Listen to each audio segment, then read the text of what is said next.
नमस्कार। उत्तराखंड के बुलेटिन में आप सभी का स्वागत है। मैं हूं आपके साथ ऋचा सिंह। बुलेटिन की शुरुआत करेंगे पर उससे पहले एक नजर सुर्खियों पर। उत्तराखंड में कोरोना से पहली मौत, ब्रेन स्ट्रोक के इलाज के दौरान हुई मौत। ऋषिकेश के एम्स में भर्ती है महिला। देश में लगातार बढ़ रहा कोरोना का कहर, वायरस से संक्रमितों की संख्या हुई 33,610। अब तक 1000 से ज्यादा लोगों की मौत। निजी अस्पतालों को केंद्र सरकार की सलाह, अन्य बीमारियों के इलाज के लिए कोरोना जांच जरूरी नहीं, मरीज पर दबाव बनाना गलत। रुद्रपुर में 2 कोरोना पॉजिटिव मिलने से हड़कंप। अल्मोड़ा के सोमेश्वर के रहने वाले हैं दोनों मरीज, दिल्ली से पहुंचे थे दोनों युवक। उत्तराखंड ने दूसरे राज्य में फंसे लोगों को लाने की तैयारी की शुरू, डाटा तैयार करने में जुटा प्रशासन, जल्द ही लौटेंगे प्रदेश। और उत्तराखंड में लॉकडाउन के दौरान रियायत देना शुरू, एक जिले से दूसरे जिले जाने के लिए सशर्त मिलेगी अनुमति। आप देख रहे हैं के न्यूज, खबरों का सारथी। खबरों की शुरुआत करते हैं। देश भर में कोरोना वायरस का संकट गहराता जा रहा है। लॉकडाउन के बाद भी देश में कोरोना वायरस से संक्रमित होने वाले मरीजों की संख्या में तेजी से इजाफा होता जा रहा है। मरीजों की संख्या अब तक 35,000 के पार हो चुकी है। वहीं इससे अब तक 1147 लोगों की मौत हो चुकी है। कोरोना वायरस संक्रमण के बढ़ते प्रसार को देखते हुए केंद्र सरकार ने 3 मई के बाद यानी अगले हफ्ते के लिए जिलों को अलग अलग हिसाब से बांटने का काम भी किया है। स्वास्थ्य मंत्रालय ने देश सभी को जिलों को 3 कैटेगरी में बांट दिया गया है, रेड जोन, ऑरेंज जोन और ग्रीन जोन। आइए आपको ग्राफिक्स के जरिए बताते हैं कि जोन के बारे में पूरी जानकारी। मध्य प्रदेश, और आपको बताते हैं मध्य प्रदेश के 9 रेड जोन: इंदौर, भोपाल, उज्जैन, जबलपुर, धार, बड़वानी, पूर्वी निमाड़, देवास, ग्वालियर। 19 ऑरेंज जोन: खरगोन, रायसेन, होशंगाबाद, रतलाम, आगर, मालवा, मंदसौर, सागर, शाजापुर, छिंदवाड़ा, अलीराजपुर, टीकमगढ़, शहडोल, श्योपुर, डिंडोरी, बुरहानपुर, हरदा, बैतूल, विदिशा, मुरैना। और अब आपको बताते हैं 24 ग्रीन जोन: रीवा, अशोकनगर, राजगढ़, शिवपुरी, अनूपपुर, बालाघाट, भिंड, छतरपुर, दमोह, दतिया, गुना, झाबुआ, कटनी, मंडिया, नरसिंहपुर, नीमच, पन्ना, सतना, सीहोर, सिवनी, सीधी, उमरिया, सिंगरौली और निवाड़ी। और अब बात करेंगे छत्तीसगढ़ की। 1 red zone Raipur, 1 orange zone Korba, 25 green zone Surajpur, Bilaspur, Durg, Rajnandgaon, Bastar, Dantewada, Dhamtari, Janjgir Champa, Jashpur, Kanker, Kabirdham, Koriya, Mahasamund, Raigarh, Surguja, Bijapur, Narayanpur, Sukma, Kondagaon, Baloda Bazar, Gariaband, Balod, मुगेली, बलरामपुर, बेमेतरा। अब बात करते हैं राजस्थान की। राजस्थान के 8 रेड जोन: जयपुर, जोधपुर, कोटा, अजमेर, भरतपुर, नागौर, बांसवाड़ा, झालावाड़। और अब बात करते हैं 19 ऑरेंज जोन की। टोंक, जैसलमेर, दौसा, झुंझुनू, हनुमानगढ़, भीलवाड़ा, सवाई माधोपुर, चित्तौड़गढ़, डूंगरपुर, उदयपुर, धौलपुर, सीकर, अलवर, बीकानेर, चूरू, पाली, बाड़मेर, करौली और राजसमंद।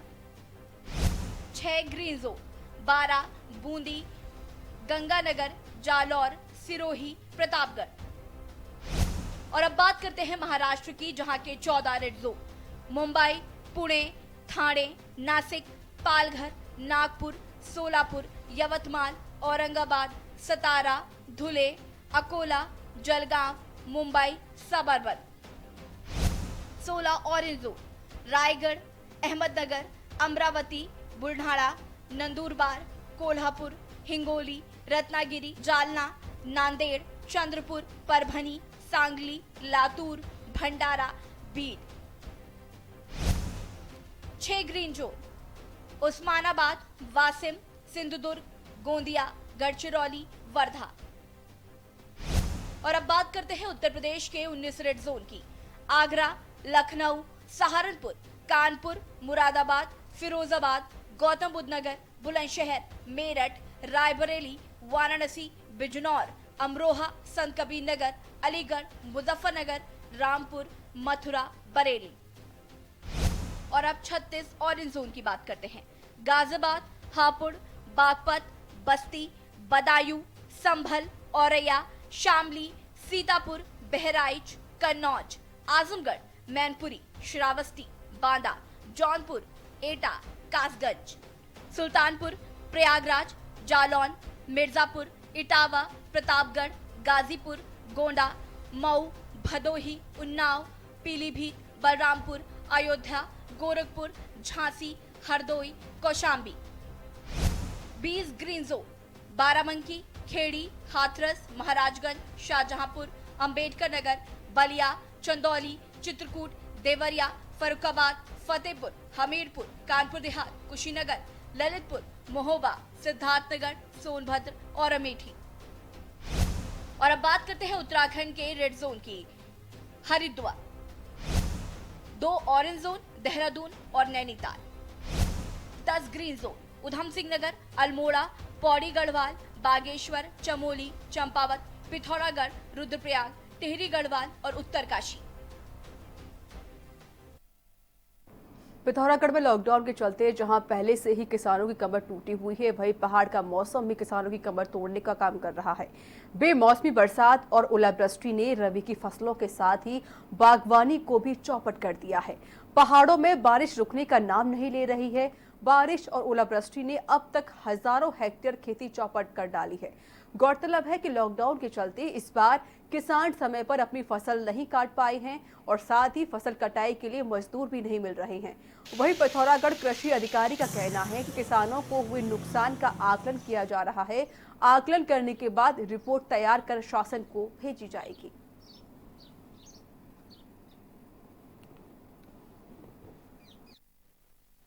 आकलन के लिए कृषि विभाग के और राजस्व विभाग की एक संयुक्त टीम के द्वारा सर्वे किया जाता है और फाइनल जितना क्षति हुई है, एक तो हम उसी वक्त आकलन लगाते हैं इतना परसेंट है, लेकिन वास्तविक आकलन जब है उसकी क्रॉप कटिंग हो जाएगी उसके आधार पे लगाया जाता है, जिसके आने में अभी समय लगेगा। और इस बीच वक्त एक छोटे से ब्रेक का है। ब्रेक के बाद जल्द हाजिर होंगे। आप देख रहे हैं के न्यूज, खबरों का सारथी। लॉकडाउन 2 के दौरान उत्तराखंड सरकार कोरोना से जारी जंग में जनता के हितों के प्रति पूरी तरह प्रतिबद्ध है। प्रधानमंत्री नरेंद्र मोदी जी ने जनता से हाथ जोड़कर लॉकडाउन 2 में सहयोग की अपील की है। माननीय प्रधानमंत्री जी ने सभी से विनम्र हाथ जोड़ करके प्रार्थना की है कि जिस तरह से आप लोगों ने पूरे अनुशासन के साथ, संयम के साथ लॉकडाउन का पालन किया, जिसके कारण आज भारत में कोरोना वायरस का संक्रमण है उसको हम कम करने में सफल हो पाए। लॉकडाउन 2 के दौरान ग्रामीण क्षेत्रों और इंडस्ट्रियल स्टेट में स्थापित समस्त उद्योगों को केंद्र सरकार की गाइडलाइन के मुताबिक शुरू किया गया है। कृषि और बागवानी से संबंधित गतिविधियों को भी भारत सरकार द्वारा निर्धारित गाइडलाइन के मुताबिक शुरू किया गया है। राज्य में शादी विवाह के कार्यक्रमों के लिए जिलाधिकारी से अनुमति ली जा सकती है। क्वारंटाइन अवधि पूरी कर चुके लोगों को स्वास्थ्य परीक्षण के बाद घर जाने की अनुमति मिल सकेगी। कुछ लोग जो किसी बीमारी के इलाज हेतु या नातेदारी रिश्तेदारी में राज्य के अन्य जिलों में चले गए थे, उन्हें जिलाधिकारी की अनुमति के बाद घर जाने की छूट मिलेगी। राज्य सरकार लॉकडाउन के दौरान आवश्यक सामानों की आपूर्ति कर रही है। सोशल डिस्टेंसिंग के नियमों का पालन करें। घर से बाहर निकलना आवश्यक हो तो मास्क पहने या फिर गमछे का प्रयोग करें। साबुन से निरंतर अंतराल पर हाथ धोकर कोरोना से बचें। हम अपने अभ्यास में लाएं कि एक साफा हमारे गले में हो, गमछा हमारे गले में हो और हम अपने नाक मुंह ढक करके चलें। बार बार हाथ धोएं, साबुन से धोएं, हम सफाई से रखें, हम नहाएं धोएं, इसका हम जरूर ख्याल रखें। मैं समझता हूं कि इसी में हमारी भी सुरक्षा है, हमारे देश की भी सुरक्षा है। आरोग्य सेतु ऐप अपनाएं, कोरोना से मुक्ति की ओर कदम बढ़ाएं। घर में रहिए, सुरक्षित रहिए। आप देख रहे हैं के न्यूज, खबरों का सारथी।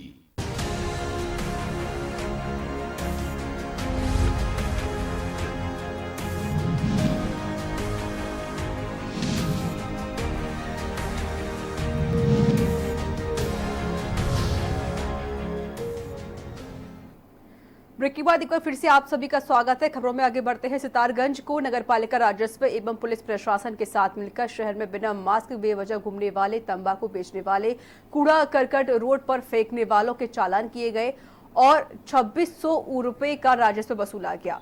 उन्होंने कहा कि शहर में मास्क लगाकर निकलें, तंबाकू का सेवन ना करें और ना ही दुकानों में कूड़ा कचरा इकट्ठा करें। अगर रोड पर किसी ने भी कूड़ा फेंका तो उसके खिलाफ भी कानूनी कार्रवाई की जाएगी और चालान भी किया जाएगा। प्रशासनिक टीम के साथ, जैसे हमारे तहसीलदार साहब थे और एसआई साहब थे और हमारा नगर पालिका का स्टाफ था, जिसमें हमने मास्क ना लगाने पर और जो गंदगी फैला रहे हैं, कूड़ा आदि जो दुकान के सामने डाल दे रहे हैं, उन लोगों का हमने चालान काटा। उधम सिंह नगर में बाजपुर के युवक में कोरोना पॉजिटिव पाए जाने के बाद रुद्रपुर में 2 कोरोना पॉजिटिव मरीज मिले हैं। इनमें से एक युवक राजस्थान से पैदल दिल्ली पहुंचा था, जिसके बाद युवक दिल्ली से महाराष्ट्र के ट्रक द्वारा रामपुर पहुंचा और रामपुर से रुद्रपुर बॉर्डर तक पैदल पहुंचा था। युवक को पुलिस टीम ने बॉर्डर पर ही पकड़ लिया था, जबकि दूसरा युवक एक कैंटर द्वारा दिल्ली से रुद्रपुर पहुंचा था और रुद्रपुर के सिडकुल चौक पर पुलिस ने युवक को पकड़ लिया। पुलिस ने पकड़े गए दोनों युवकों को रुद्रपुर के जवाहरलाल नेहरू अस्पताल में क्वारंटीन कराया था, जहां से डॉक्टरों की टीम द्वारा सैंपल लेकर हल्द्वानी के सुशीला तिवारी मेडिकल कॉलेज भेजा गया।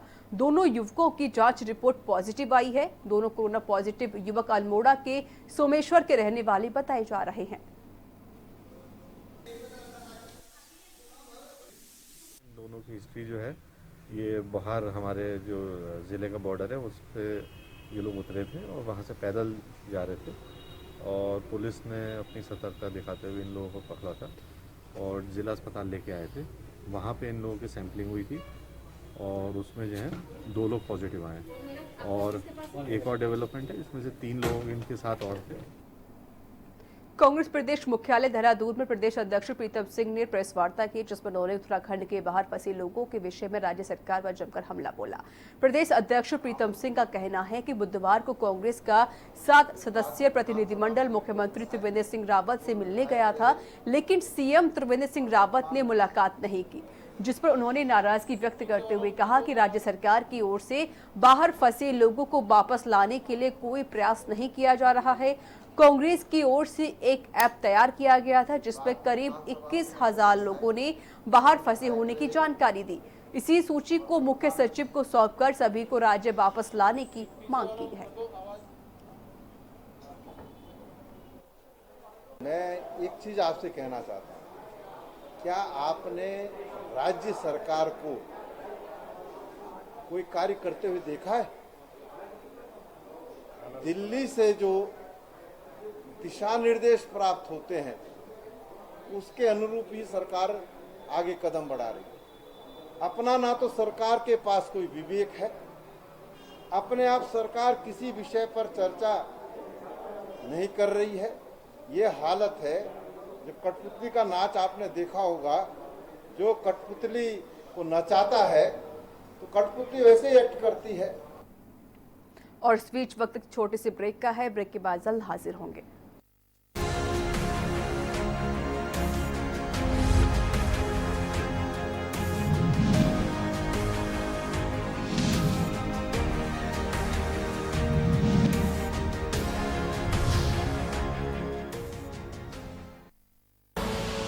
आप देख रहे हैं के न्यूज, खबरों का सारथी। लॉकडाउन 2 के दौरान उत्तराखंड सरकार कोरोना से जारी जंग में जनता के हितों के प्रति पूरी तरह प्रतिबद्ध है। प्रधानमंत्री नरेंद्र मोदी जी ने जनता से हाथ जोड़कर लॉकडाउन 2 में सहयोग की अपील की है।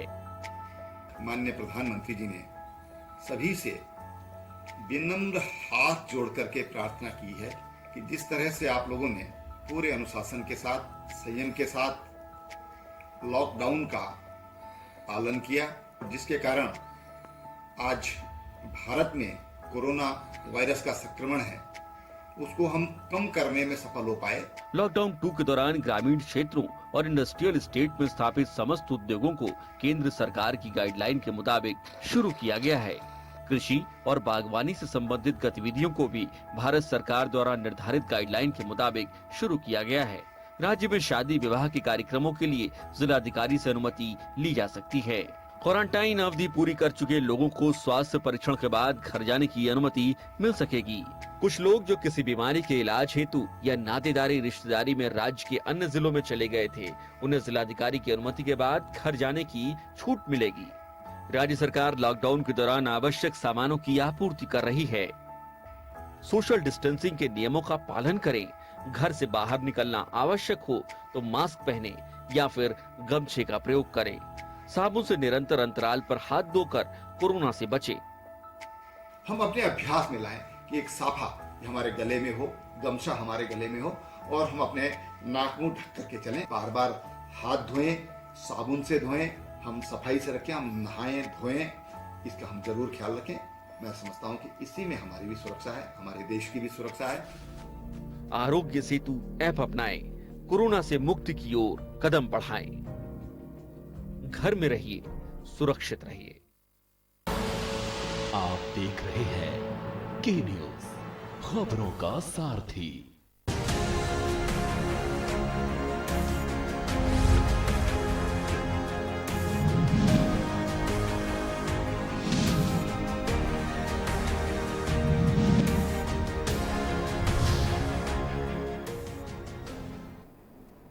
ब्रेक के बाद एक बार फिर से आप सभी का स्वागत है। खबरों में आगे बढ़ते हैं। कोरोना वायरस से बचाव के लिए कई संस्थाएं लोगों की मदद के लिए काम कर रही हैं, लेकिन केंद्रीय मंत्री रमेश पोखरियाल निशंक की बेटी और स्पर्श गंगा की राष्ट्रीय संयोजिका अरुषि निशंक ने ऑर्डर पर तैनात सैनिकों की सुरक्षा की चिंता करते हुए खादी के कपड़े से खुद मास्क बनाए हैं। स्पर्श गंगा देश को दुनिया में साल 2008 से काम कर रही हैं। पूरी दुनिया में 5.5 लाख से ज्यादा लोग इस संस्था से जुड़े हुए हैं। स्पर्श गंगा की विभिन्न टीमों ने इन फेस मास्क को खादी के कपड़ों से खुद घर पर बनाया है। उन्हें धोकर दोबारा प्रयोग में भी लाया जा सकता है।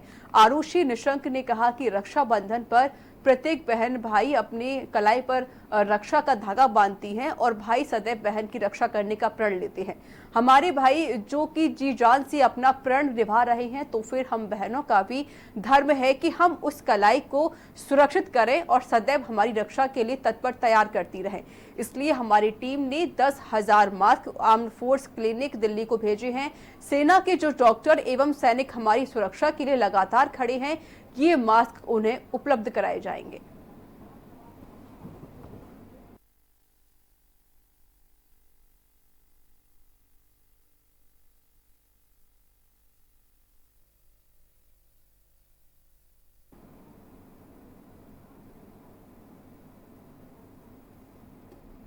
बागेश्वर जिलाधिकारी रंजना राजगुरु ने शासन से प्राप्त दिशा निर्देशों के अनुरूप लॉकडाउन अवधि में जनपद के अंतर्गत खनन क्षेत्रांतर्गत सोप स्टोन खनन कार्य की अनुमति कतिपय शर्तों और प्रतिबंधों के अधीन दी गई थी।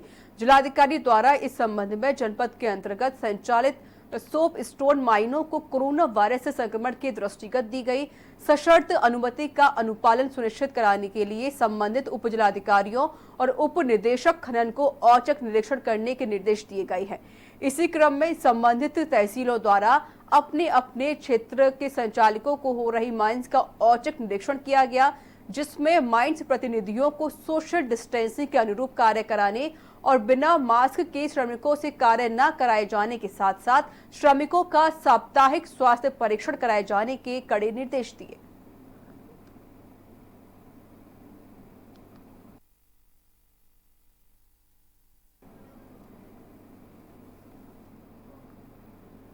और इस बीच वक्त एक छोटे से ब्रेक का है। ब्रेक के बाद जल्द हाजिर होंगे।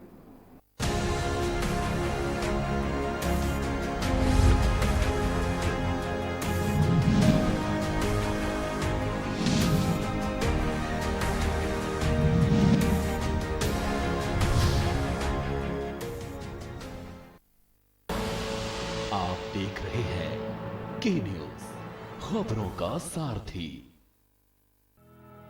लॉकडाउन 2 के दौरान उत्तराखंड सरकार कोरोना से जारी जंग में जनता के हितों के प्रति पूरी तरह प्रतिबद्ध है। प्रधानमंत्री नरेंद्र मोदी जी ने जनता से हाथ जोड़कर लॉकडाउन 2 में सहयोग की अपील की है। माननीय प्रधानमंत्री जी ने सभी से विनम्र हाथ जोड़ करके प्रार्थना की है कि जिस तरह से आप लोगों ने पूरे अनुशासन के साथ, संयम के साथ लॉकडाउन का पालन किया, जिसके कारण आज भारत में कोरोना वायरस का संक्रमण है उसको हम कम करने में सफल हो पाए। लॉकडाउन 2 के दौरान ग्रामीण क्षेत्रों और इंडस्ट्रियल स्टेट में स्थापित समस्त उद्योगों को केंद्र सरकार की गाइडलाइन के मुताबिक शुरू किया गया है। कृषि और बागवानी से संबंधित गतिविधियों को भी भारत सरकार द्वारा निर्धारित गाइडलाइन के मुताबिक शुरू किया गया है। राज्य में शादी विवाह के कार्यक्रमों के लिए जिलाधिकारी से अनुमति ली जा सकती है। क्वारंटाइन अवधि पूरी कर चुके लोगों को स्वास्थ्य परीक्षण के बाद घर जाने की अनुमति मिल सकेगी। कुछ लोग जो किसी बीमारी के इलाज हेतु या नातेदारी रिश्तेदारी में राज्य के अन्य जिलों में चले गए थे, उन्हें जिलाधिकारी की अनुमति के बाद घर जाने की छूट मिलेगी। राज्य सरकार लॉकडाउन के दौरान आवश्यक सामानों की आपूर्ति कर रही है। सोशल डिस्टेंसिंग के नियमों का पालन करें। घर से बाहर निकलना आवश्यक हो तो मास्क पहने या फिर गमछे का प्रयोग करें। साबुन से निरंतर अंतराल पर हाथ धोकर कोरोना से बचें। हम अपने अभ्यास में लाएं कि एक साफा हमारे गले में हो, गमछा हमारे गले में हो और हम अपने नाक मुंह ढक करके चलें। बार बार हाथ धोएं, साबुन से धोएं, हम सफाई से रखें, हम नहाएं धोएं, इसका हम जरूर ख्याल रखें। मैं समझता हूं कि इसी में हमारी भी सुरक्षा है, हमारे देश की भी सुरक्षा है। आरोग्य सेतु ऐप अपनाएं, कोरोना से मुक्ति की ओर कदम बढ़ाएं। घर में रहिए, सुरक्षित रहिए। आप देख रहे हैं के न्यूज, खबरों का सारथी।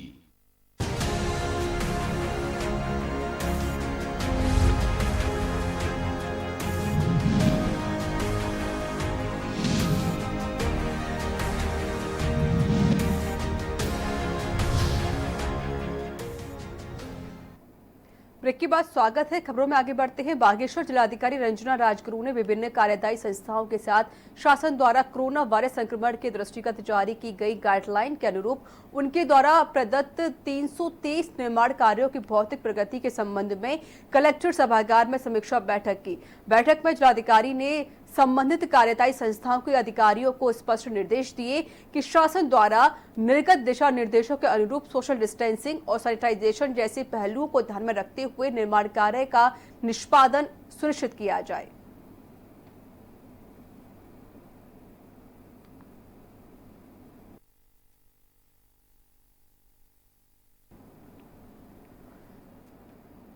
देहरादून महानिदेशक अशोक कुमार ने बताया कि कोरोना महामारी के दौरान पुलिसकर्मियों द्वारा रात दिन एवं कड़ी मेहनत से अपनी ड्यूटी का निर्वहन किया जा रहा है, जिससे ऐसे पुलिसकर्मियों के उत्साहवर्धन के लिए उन्हें सम्मानित किए जाने का निर्णय लिया गया है, जिसके अंतर्गत समस्त जनपद प्रभारियों को कोरोना ड्यूटी में नियुक्त किए गए एक पुलिसकर्मी तथा उल्लेखनीय कार्य करने वाले जनता के एक व्यक्ति को कोरोना वॉरियर्स के रूप में प्रतिदिन सम्मानित किए जाने के निर्देश दिए गए हैं और साथ ही इस दौरान उत्कृष्ट कार्य करने वाले पुलिसकर्मियों की सूची भी मांगी गई है, जिन्हें 15 अगस्त 2020 के अवसर पर सम्मानित किए जाने पर विचार किया जाएगा।